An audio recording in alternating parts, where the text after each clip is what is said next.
Pakistan army ഈ പറയുന്ന train പിടിച്ച് റാഞ്ചിയ സ്ഥലത്ത് എത്തി. അതേപോലെ തന്നെ അവർ ഏകദേശം 20ഓളം റാഞ്ചികളെ കൊന്നു. പല ഇവരുടെ കസ്റ്റഡിയിലുണ്ടായിരുന്ന ബന്ദികളിൽ 165 പേരെ മോചിപ്പിച്ചു. അപ്പം പല ആൾക്കാരും ഇത് വിശ്വസിക്കുന്നുണ്ട്.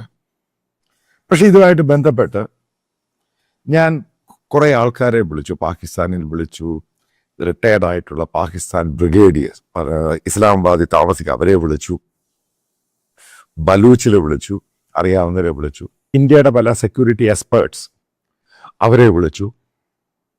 അപ്പം ഇതിനകത്തുനിന്ന് പല ആൾക്കാരും പറയുന്നത് സംഭവം ഈ പാകിസ്ഥാൻ ആർമി ISPRും ഇവരൊക്കെ പറയുന്നത് പൂർണ്ണമായിട്ടും തെറ്റും കള്ളത്തരവുമാണ്. കാരണം അവർ പറയുന്ന ആ ടെറൈൻ്റെ അകത്ത് ഈ പറയുന്ന പോലെ പെട്ടെന്ന് പാകിസ്ഥാൻ കരസേന, അതായത് ഞാൻ പറയും വ്യോമസേനയല്ല, കരസേന, അവർക്കവിടെ കയറാൻ പറ്റില്ല. അതിനകത്ത് ഇവർ ഈ പറയുന്നു ഇത്ര പേരെ മോചിപ്പിച്ചു എന്ന് പറയുന്നത് അടിസ്ഥാനപരമായ കള്ളവാണ്. ഇവർ ഉപയോഗിച്ച് കാണിക്കുന്ന പല ടെററിസ്റ്റുകളുടെ ഫോട്ടോസ്, ഇതും ഇവർ മാനിപ്പുലേറ്റഡായി പാവം പിടിച്ച ആൾക്കാരെ കൊന്നേക്കുവാണ്. അല്ലാതെ ഈ സംഭവിച്ച BLAയുടെ ഈ ട്രെയിൻ റാഞ്ച് ഇവരെ ഒന്നുമല്ല.